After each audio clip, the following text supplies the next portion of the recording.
We'll go ahead and start.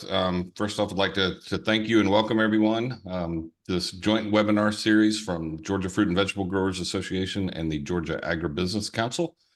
Just take a minute here to brag a little bit on GAC and Will and Bentley and his team with Jake Tench. We're very fortunate to have a great relationship with those guys and have them working with us every day under the Gold Dome in Atlanta. So I'm really blessed to have them there. And the purpose of today is really kind of do a recap of this year's session and talk to some of our leaders and find out what was important to them and what issues passed or may not have passed that could impact agricultural production in Georgia. So our participants today, we can move to the next slide, Beth.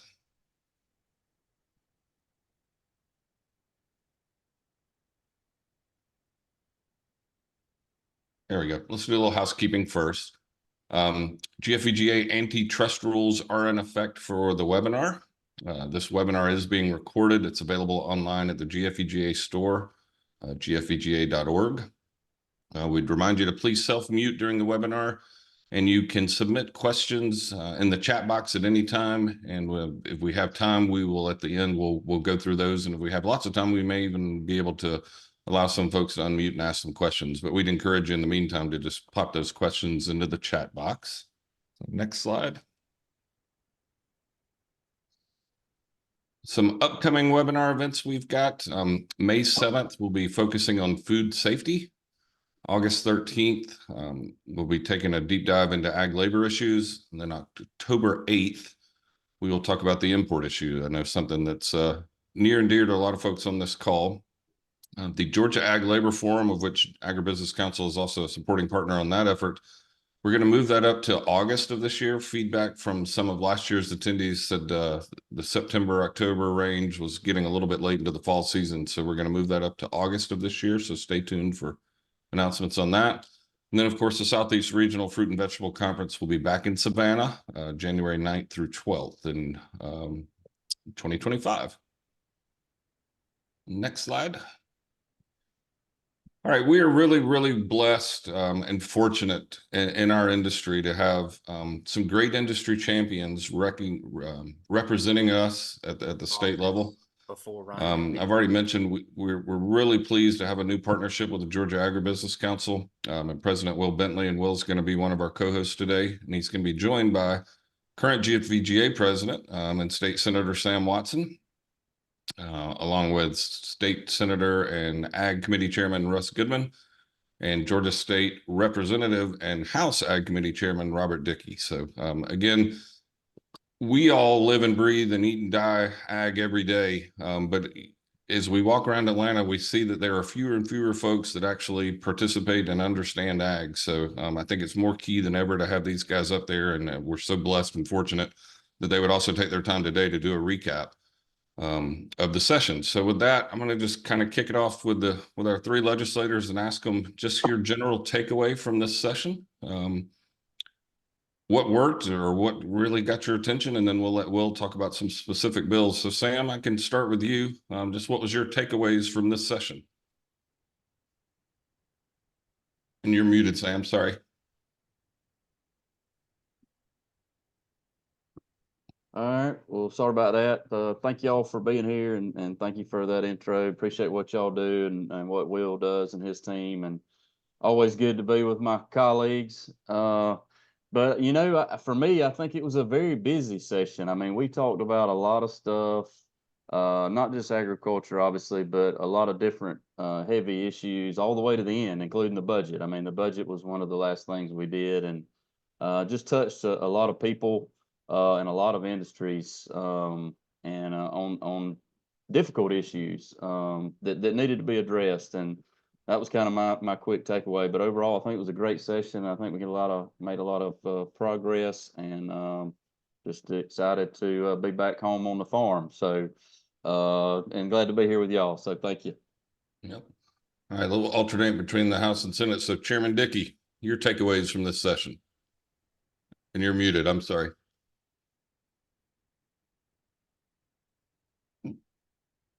Chairman Dickey, you're still muted. There we go. Okay, here we go. I'm sorry. I was a lot like Senator Watson, excited about some things we did, some things we didn't get done up there.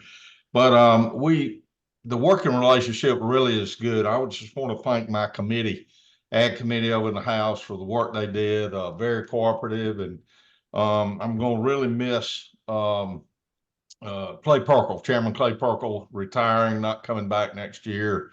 He has always been a really big component of my House Ag Committee, his thoughtfulness and research into a lot of issues. And I hope Clay will certainly stay involved in the political end, because it's very, very valuable. And but the working relationship with the Senate, with Sam and Chairman Goodman, is just couldn't be better. And as well as our other partners up there with Fruit and Vegetable, Agribusiness Council, and Farm Bureau, and cattlemen, poultry. It just goes on and on. We've got a great team of people at the Capitol, not just us elected officials, trying to move the needle, improve ag policy in our state. And I think we're doing that. Sometimes it's small steps instead of big steps, but I think we're adding, as Senator Watson said, to the budget issues for ag, as well as protecting a lot of things that we want to protect, that we have going well for agriculture in this state. And so we had a good session, and I'm just glad to be able to work across the aisle with a lot of people, and also with the Senate. Very good. Chairman Goodman, your takeaways from the session. Well, kind of like what Sam said, it was a very busy session. It seemed like we did tackle a lot of issues. In terms of agriculture, I think, you know, we win some, we lose some. Sometimes I feel like it can be, we had some good movement in the budget for ag initiatives. Sometimes it seems like it can get harder sometimes to get things done for agriculture. You know, I know we had a bill that was going to exempt ad valorem taxes for crop dusters, and we passed it out of the Senate 2 years ago. But Cardin Summers brought that bill back, and that bill failed in the Senate Finance Committee. And of course, a crop duster is nothing but a high boy sprayer in the air, you know. But at the same time, we were able to get a bill passed out there at the end that was going to exempt sales tax for diesel exhaust fluid. Things like that. Of course, we dealt with a lot of big issues, soil amendments, foreign ownership of land, a lot of things like that. But yeah, it's been a very, very busy session. And I'll just reiterate what everybody said. I mean, we couldn't do what we do without you and Will and Jake and our friends at Farm Bureau and the Poultry Federation, and everybody that helps us do our job. And we do need more folks from the farm in Atlanta. I tell people all the time, we need more cowboy boots and less wingtips up there. But you know, a lot of issues facing agriculture. A lot of them are federal issues that unfortunately we aren't able to address. I wish that they would let us address them. I know Chairman Dickey, as well as the Senate Ag Committee, we sent letters. Chris, you were a part of that. I was proud that every member of our Senate Ag Committee, and actually about, nearly 70% of the state Senate with leadership in both parties signed on to that letter asking for a freeze with this H2A increases and all that. So, you know, we've been up there everybody trying to pull on the rope in the same direction, you know. Yep. Well, I'm going to turn it over to Will here. Will is there with you guys day in and day out for all 40 days plus of the session. So he's got some specific questions about some initiatives and bills that y'all worked on. So without further ado, turn it over to Will Bentley, President of Georgia Agribusiness Council. Well, thank you, Chris, and certainly appreciate y'all's partnership we've had for a long time, and formalized that a little bit more this year, and up there representing you guys at the Capitol. And we've talked about it a little bit about the importance of partnerships. And I think there's maybe 6 legislators that are full-time farmers or make their living in agriculture, and there's almost as many groups up there representing ag, and that's so important to get the work done. And we're blessed that especially from y'all's end, that most of the legislators that are in farming and agriculture are actually fruit and vegetable growers. So that's a great for your sector of the industry. But we'll start off the questions with Chairman Goodman. You touched a little bit about some of the stuff you did, but this is, I believe, your second year chairing the Senate Ag Committee. Obviously, a great partner of ours and great friend. And we have a lot of good times, but do a lot of good, serious work. What were some of the biggest things that you believe came through your specific committee this year that will impact our industry? Well, I would say the soil amendment issue was an issue. Of course, Will, you and we talked a lot through that and worked through that, trying to get to a good compromise on that issue that would, I guess, kind of hold bad actors accountable, as well as not do anything to hinder that industry from being able to operate. So that took a lot. Of course, we had a lot of hemp legislation that came through this session that were and things that needed to be done, really. And I'm glad that Commissioner Harper really took the lead in some of that with his staff and working on addressing some of those issues so that he has the tools that he needs to be able to regulate that industry. If you've ever seen some of this stuff that folks are putting out, where it's got CBD gummies or whatever, but they look like M&Ms and all that kind of stuff, protecting kids and that kind of deal. And of course, it didn't come through my committee, but the foreign ownership of land bill was a big lift this year, trying to strike the proper balance with that and trying to address that issue. We got a bill passed and it's heading to the governor's desk. But Will, can you think of anything else that I'm Well, no, I mean, I think that's a lot of it. We were a little disappointed we didn't see any testimony by a sock puppet in your committee this year. I think it made an appearance in Chairman Dickey's committee, but dealing with hemp, we usually see some of that. But I think that was important, and I know Commissioner Harper appreciated y'all's work on getting some of that stuff done and trying to strike that right balance. But just a lot of stuff comes through y'all's committee, so I think you touched on a lot of it. Along those same lines, Chairman Dickey, what are the highlights you saw in the House Ag and Consumer Affairs Committee? I know you've been in this role now for what seems like a long time, but I think maybe second biennial that you've wrapped up as chairman, and a lot of stuff have come through it. But what this year did you see that was important to our industry? Well, a lot like Chairman Goodman, we both worked together on some bills. The hemp foreign ownership took is a multi-year effort that finally came to fruition this year, and it takes both sides to do that. I'm glad we got that over the finish line a little bit. But I thought about he mentioned Commissioner Harper. I really got to brag on him for tackling a lot of issues, taking on, and I can't say enough good things about him and his promotion of agriculture.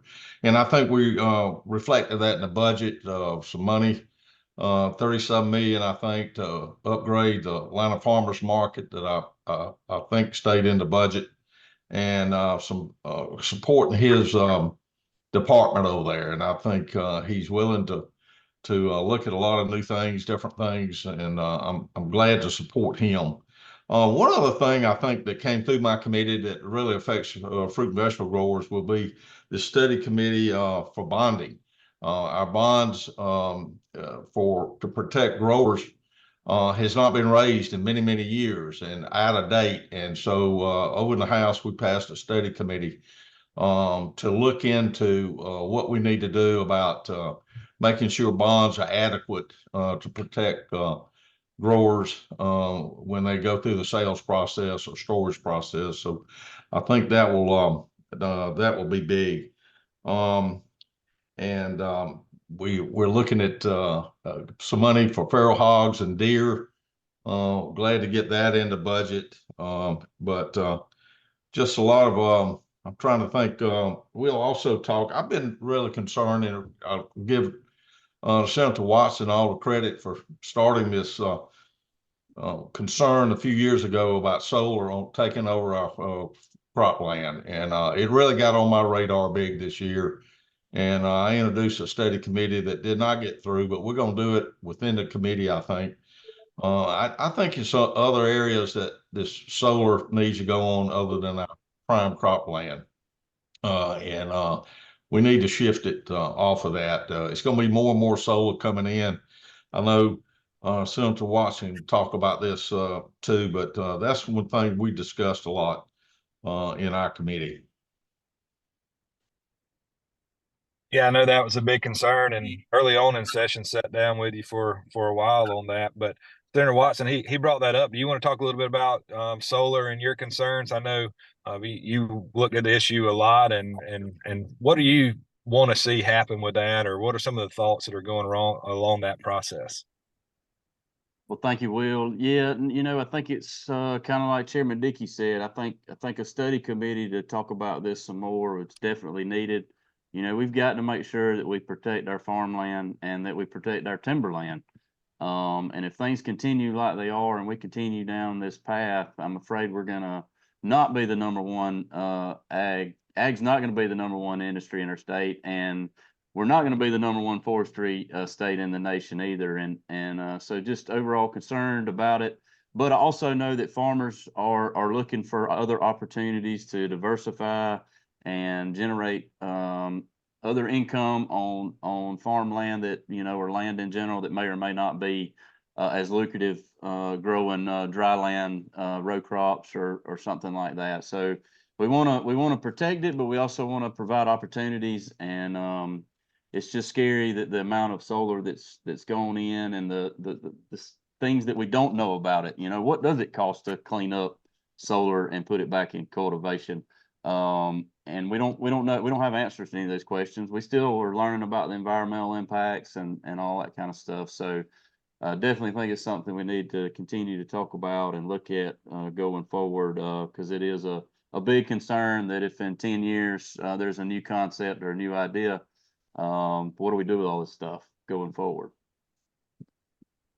Thank you for that. And I think that's important to bring up, because a lot of times you only get credit or blame for things that pass, right? And I think it's important to let our members and your members out there know that y'all are fighting on issues that a bill may not have passed, but y'all brought that to the forefront. And I know just so through some of the work that you three have done, it brought a lot of people to the table on solar. I mean, I think it was just go on solar, and we have a lot of members that have utilized that in a positive way.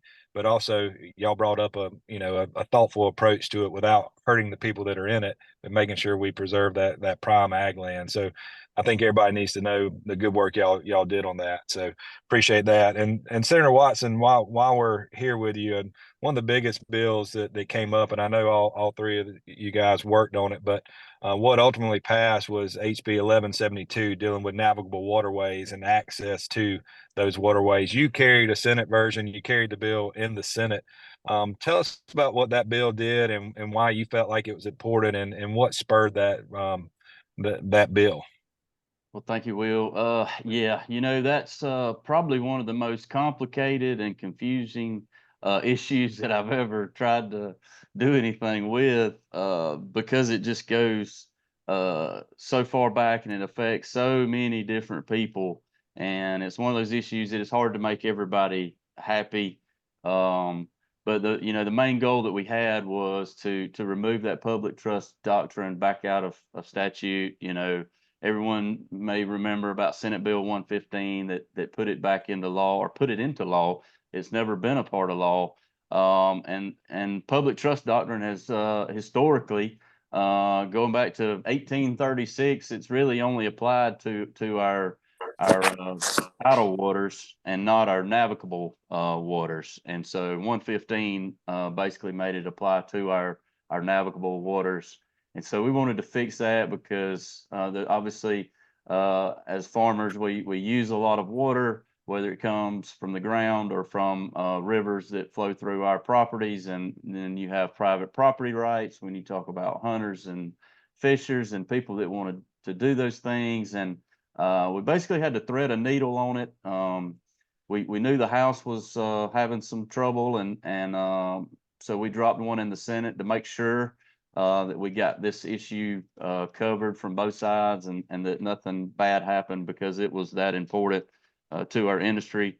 We just wanted to make sure that we got that public trust removed, and we did. But then we also wanted to make sure that people were able to enjoy our navigable rivers and streams, and protect our hunters and fishers and those rights as well, because most farmers are avid hunters and fishers. So, but we also needed to protect private property owners, and so it was very difficult, but appreciate all the help from Whit Burchett, and enjoyed working with him on that issue. And I can't thank Pro Tem of the Senate, John Kennedy, for his support as well. He really jumped in and helped me on that, and I can't thank him enough for helping guide me through all of the legal part of that. So just a great win for us, and hopefully we'll get the governor's signature and be able to calm some folks down a little bit and move forward. Thank you, Senator. And that was one that y'all took a lot of shots. I know all three of you guys were getting emails from different groups that obviously we felt like we're on opposite sides of the issue, and I know that was difficult for y'all to step up and do the right thing for the industry and private property rights. And I'm not sure we've been involved with lawyers as much on any bill as that one throughout the session, and getting in the room with that. So appreciate the hard work and taking those shots on behalf of the industry, because I know that's not easy. Chairman Goodman, you mentioned a minute ago dealing with foreign ownership of ag land, SB 420.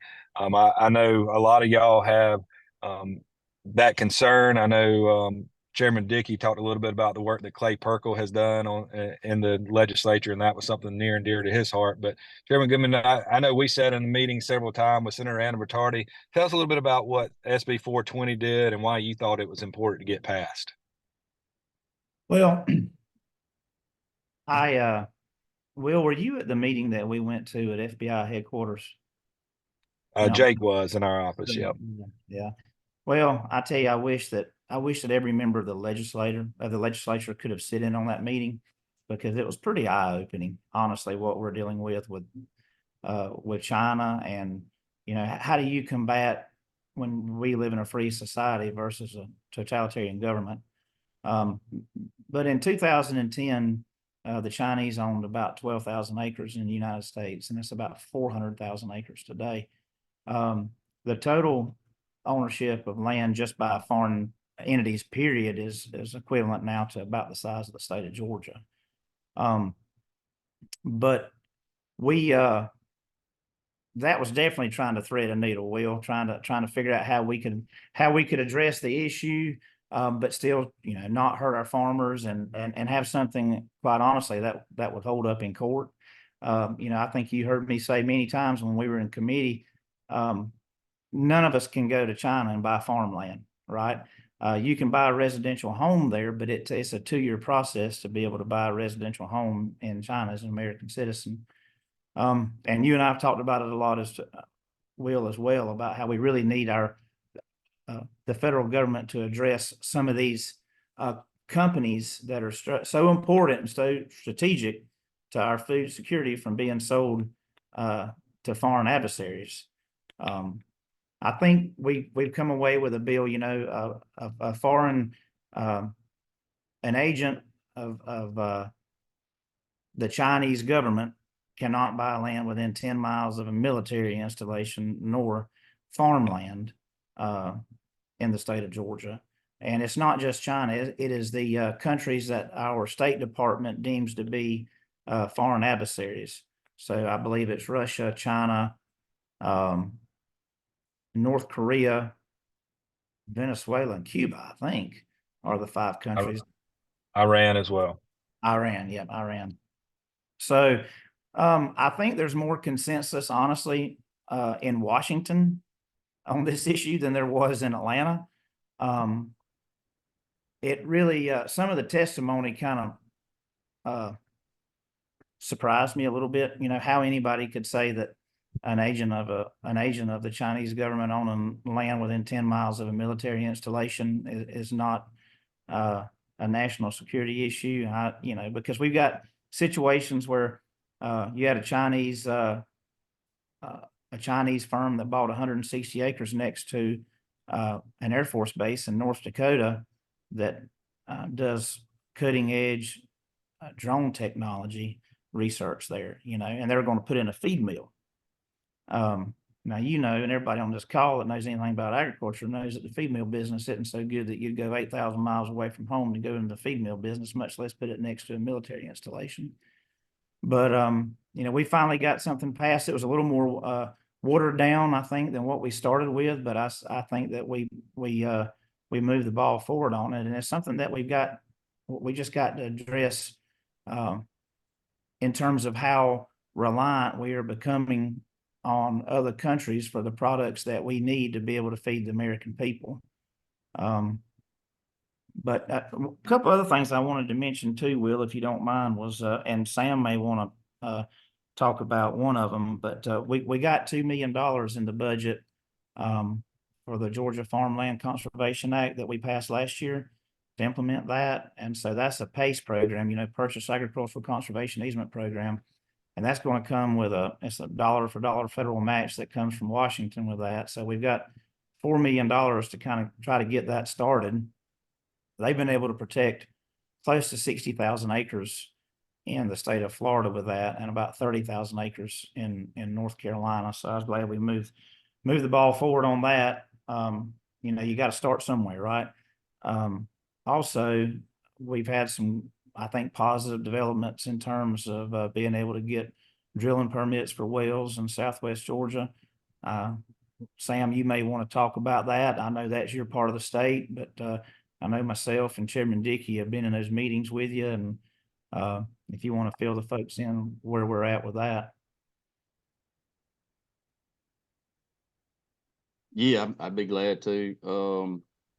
That's obviously I guess my first session in the House was in 2013, and that's been an issue that we've been trying to work on since then. And I guess it's a prime example of why you don't ever give up and you just keep going, because now finally we're seeing some opportunities to open up that region for drilling and hopefully for some water withdrawal permits. Obviously, these permits will come with some restrictions that farmers and landowners will have to agree to. So it won't be completely open. But I think it's a safe, conservative way to try to open up some of those areas, because obviously, as we all know, farming is more expensive than it's ever been, and we've got to have more access to water so that we can grow better crops and be more efficient per acre. And water is one of those things that you have to do that. So it's vitally important to Southwest Georgia that we keep moving forward. EPD is going to be having meetings across the region starting up to talk about more of this and some of the regulations and rules that'll go with this. So I don't want to steal all their thunder, but they've been great to work with over the years, and there's actually some money in the budget. I think we ended up putting 1.4 million in there to allow EPD to have some ag permitting staff. And if you're on here and you're listening, just encourage you to reach out to them and talk to them. Communication is going to be important to this moving forward. So we need our farmers to communicate with them and talk to them, and we're going to try to work out not only those new permits, but also those compliance issues that some landowners or farmers have going forward as well. So hopefully we can get some of that fixed and allow folks to be able to grow more, produce more, and hopefully stay in business. Yeah, thank you for that, Senator Watson. And I know the moratorium's been in place for over a decade, and another issue that I think that y'all really deserve kudos on, because sometimes the easiest thing to do for state government is to do nothing, and that moratorium's been in place until y'all really start knocking on the door and kind of forcing the issue and brought everybody to the table. So thank y'all, and specifically you, with that being pretty much your whole Senate district now, the work you've done on that. And I'll open this up to any of y'all, but Yeah, several of you have touched on the budget, and constitutionally every year that's the only thing that y'all really have to get done. Y'all have touched a little bit about some things that have been good for ag, but do any of y'all want to bring up anything specific that you were proud to see put in the budget this year, either the amended budget or the big budget? Maybe start with you, Chairman Dickey. Well, I was glad to see we got some money for a new building down at Perry at the Georgia Ag and Exposition Authority down there. They're doing a great job. Put a little plug in for them, for our young people, to stay involved in agriculture. You know, the future of our business is our young people, and just really appreciate what our ag education, FFA, and 4-H and our K through 12 schools are doing to try to put ag in curriculum and get our young people exposed and to that, as well as our higher learning UGA. Got some money for UGA. We need more, but we're moving in the right direction, I think. I mean, it's a lot different now with our budget surpluses, being able to do some things we couldn't do in the past. And I think those of us in ag see some areas that we need to catch up with. And I'm all for doing that. And the governor's supportive, and all our different agencies. So I was excited about some things, but we got a lot more to do going forward as well. So yeah, the budget, and for all of us that may or may not have to pay state taxes. You know, we did lower your going forward your state income tax by a little bit, and hopefully that will continue. You know, Georgia's great, doing well economically, but I'm not so sure our ag industry is braced and is looking at a brighter future as some other industries. And I'm very concerned. We talked about cropland protection, but I'm really concerned about a lot of growth, economic growth in Georgia is at the expense of agriculture industry. And I think we've got to be more conscious of that. Our Department of Economic Development has got to be more involved in growing our ag industry, as well as our other type manufacturing industries. And so I think they need to be more involved in export and processing in this state. And I really want to start pressing that. We got a lot of potential, but a lot of other threats, exterior threats at ag too. Chairman Dickey, I know some point over the last 12 months you got those blueberry and peach positions back in the budget. So thank you for that work you did. I know you had to bow up at several people through that process. So thank you for standing up for the industry. Yeah, it took an extra year. We got delayed, but I'm glad that process is, and hopefully when the new budget hits July, UGA will be in a position to have somebody to hire. I don't think they'll mess with peach positions anytime soon like that, will they? I hope not. Sam or Russ, anything y'all want to add on the budget? You know, I mean, I think just to add to that, obviously we've already mentioned a lot of different things, but just to echo some of the, you know, the 150,000 that we got for the feral hog task force, that's been another big issue that I've heard from a lot of farmers and growers across my Senate district, and I know across our state. But then also the 300,000 that's in DNR to help with the Hunters for the Hungry program, to try to incentivize you know, folks to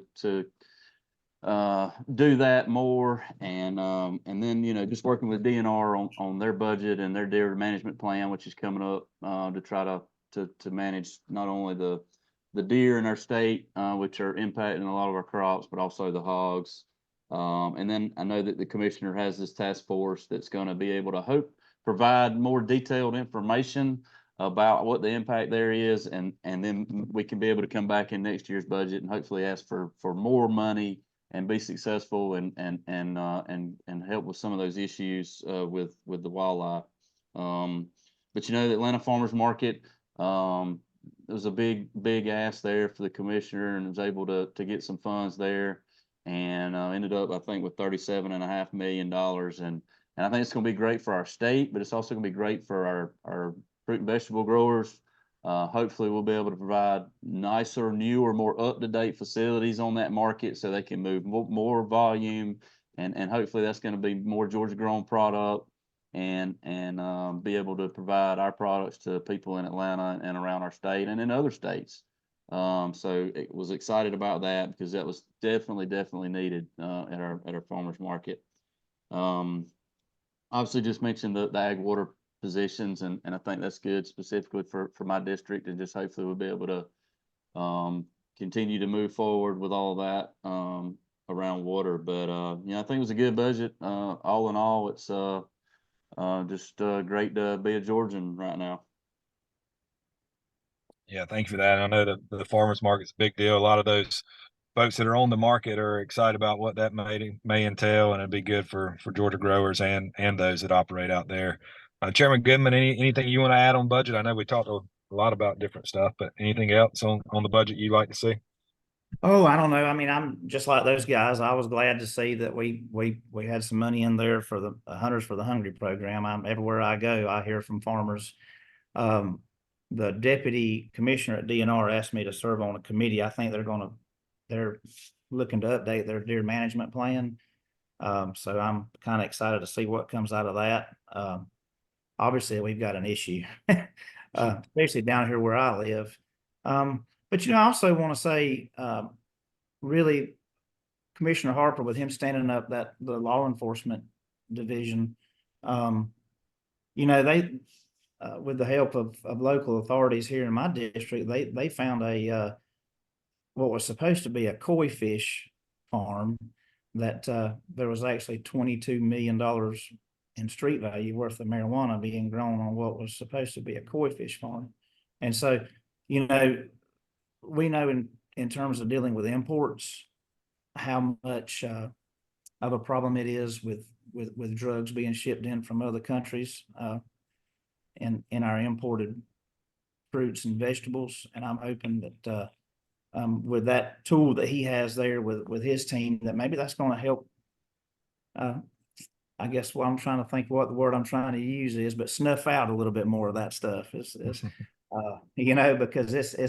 we have a hard enough time as farmers competing against the labor rates down there and less regulations and everything else. But then, when you've got foreign grown agricultural products that are subsidized with drug money because it's coming in, and I don't think, and you tell me if I'm wrong, but the last I'd heard, it was like only 2% of the trucks that come into our country are actually inspected. Is that not correct?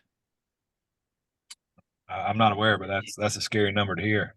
Yeah, I have heard that before. So I think Lord, I saw Tyler's, his head guy in his law enforcement division found a bunch of cocaine and bananas. So, I think that I wish we had more enforcement on the border with that in terms of dealing with some of the imports that we deal with. But overall, I still think we need to invest more. We've been able to have some wins on the budget, but if you look back at what we were putting into extension before the Great Recession versus what it is now, we've still got a long way to go. And so we're not seeing that on 87% of the farm bills food stamps, and only 13% of it's going to production ag and research. And so we're going to have to figure out ways to get more money in research so that our yield curve keeps up with the population curve, which it hasn't been doing the last few years. Yeah. Well, there's a lot going on, and the budget's a huge deal. So appreciate the work y'all do. No greater champions for ag issues and extension and the work the University of Georgia does, and ABAC and others do. So appreciate that y'all pushing on those and in your roles. So we touched on a lot of the stuff specific to agriculture, but one that's more dealing with business, and I'll open it up to any of y'all that are willing to touch on this. Tort reform's a big deal for anybody that operates a business. If you're in business at all or or work in Georgia, you're impacted by torts. It seemed to have a lot of momentum, tort reform before session. Some of the stuff slowed down, but I know there were a couple of bills that came up. Do any of y'all want to address that at all, as far as what went on with tort reform? I'll address it a little bit and then they can fill in. I mean, I think it's I hadn't been shy about it. I'm very disappointed on what didn't happen. We did do a couple of things that maybe Russ I know a little more details about, but I tell you, I'm really disappointed it didn't get to be a higher priority. I'm told the governor's going to make it a higher priority next year. I hope leadership in the Senate and the House will too. But trial lawyer lobby is very, very strong. And they make arguments in our judicial committees, and it's really tough to move that needle. And I just think we really need a groundswell of support from businesses in this state to try to do some things that some other states have done. I know Florida's been very aggressive with it. I think Georgia needs to be that. It's taking money out of every business, every consumer in this state with higher insurance costs. And it's getting to be really unmanageable for a lot of businesses to do. So I'm a huge advocate for it. And anything I can do between now and next session, I'm all in for trying to improve our legal liability atmosphere in this state. Yeah, and I'll say, Senator Chairman Tillery had a bill addressing direct action, and then there's a data analyst bill that the governor requested to try to get more metrics, I guess, on what our tort laws are doing, not only to small business, but I guess how that affects the insurance industry as well. That bill passed. We all sort of felt like we were going into session that tort reform had a lot of had a lot of winds behind it, pushing it, and it sort of fizzled out. But I think with some of the things that the governor's requested, trying to get more analytics and more information, I think, and y'all correct me if you think I'm wrong, but I think there'll be a renewed effort next session to try to move the ball further down the field. What do you think, Chairman Dickey? He says he is, and so I'm gonna look forward to it, and I hope we hold some people with feet to the fire on this thing. It's very controversial. I get it. It's two sides to the issue, but you don't have to look for these huge settlements and outcomes of these trials, multi-million-dollar things, and it's just driving up insurance costs. So we got a lot of work to do in that area, and I think everybody knows it, but it'll battle. You know, nothing's good that doesn't take some work up there, as y'all both know. It's not everybody's got on the same opinion about a lot of bills, and so this would definitely be one of them. Yeah, and I'm Chairman Dick, you touched a little bit on the trial lawyer lobby, and you know, I'm gonna do a shameless plug here. I mean, they spend millions of dollars every election cycle to get support for you know, legislation that makes it harder for us to do business through tort. So I'm going to put a shameless plug out there for the Georgia Ag Pack, because we need money to be able to fight against this and be able to support folks like y'all that are standing up for businesses and standing up for agriculture. So we ask anybody to support that. I know Fruit and Vegetable has a federal pack as well, and really this is where some of these battles are won, and as they support elected officials when they're getting elected, and it's just hard to fight the amount of money that's pouring in from the trial lawyer side. So true. Yep. And I think we had a question earlier that came through. That's kind of my prepared question part, and Chris, you may want to jump in here, but I know earlier we had a question about what happened with the Soul Amendment bill, and I don't know if any of y'all want to address that. I know Russ, it ended up last committee we were in was, I believe, your committee dealing with that. Do you want to talk a little bit about Soul Amendments, Chairman Goodman? Oh, sure. Well, I think what we ended up coming up with was a pretty good compromise where, and I think that the problem is not as bad as it once was because the legislature has funded those positions for Commissioner Harper to have the folks on the ground regulating it. But basically what the bill does is if you're under violation from either the EPD or the Department of Agriculture, the Department of Agriculture has the authority to shut down that site or a portion of that site, depending on what the violation is. And the reason we wanted to do that is as you all know, anybody that's in business, you can get a violation can be anything, right? I mean, it's kind of like getting written up for having birds in your field, when you have your food safety audit.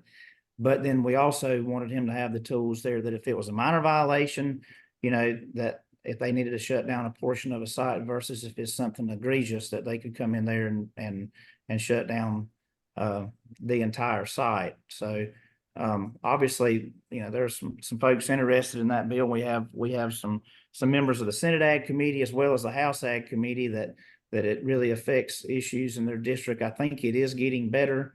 But we needed to give the commissioner the tools to be able to address it because what we don't want to have happen is a bad actor.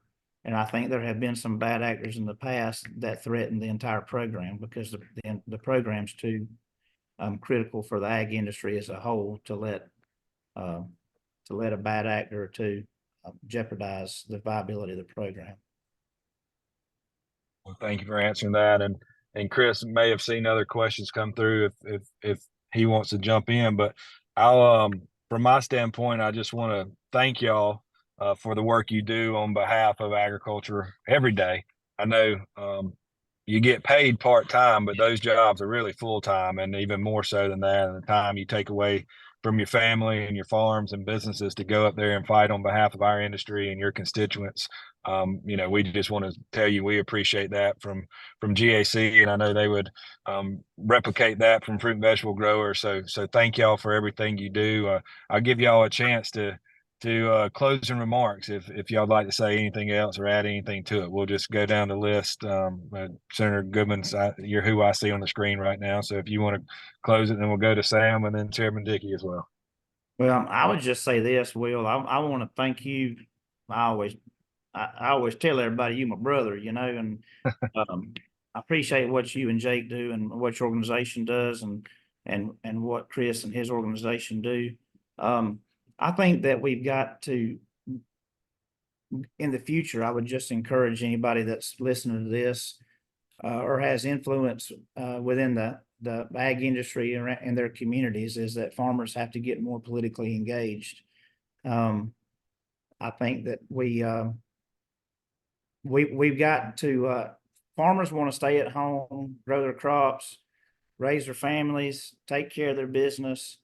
But I think that we're living in a world today, if you see some of the things that are going on in Europe, we can't do that anymore. We've got to be more politically involved and make sure that we elect people that will support and fight for agriculture.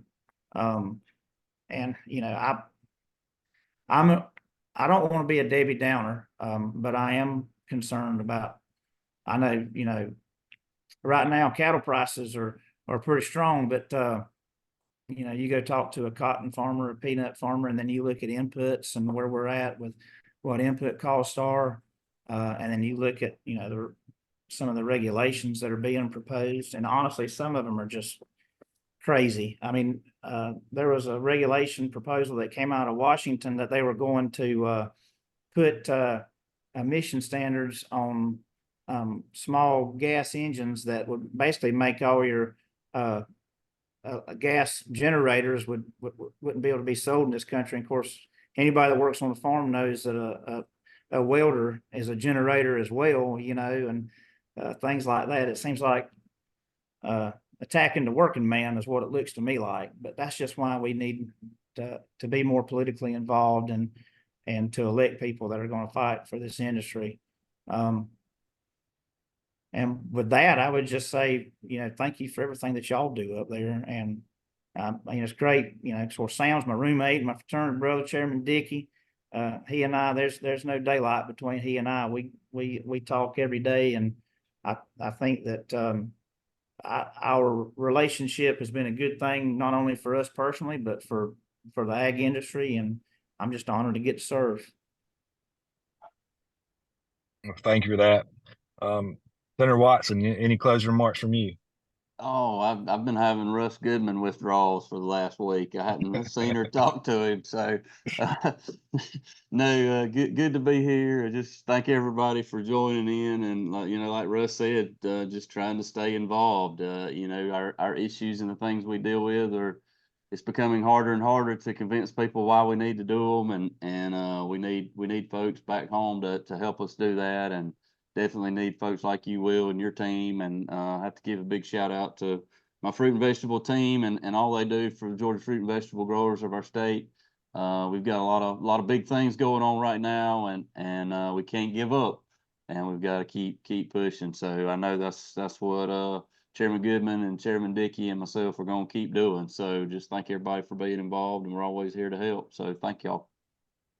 Thank you, Chairman Dickey. Along the same lines, we had a great session, and appreciate the cooperation from my good friends over in the Senate, and my great committee in the House, and all our folks like Fruit and Vegetable and the GSE and all the other organizations. It's a team effort up there, and we got a lot of support.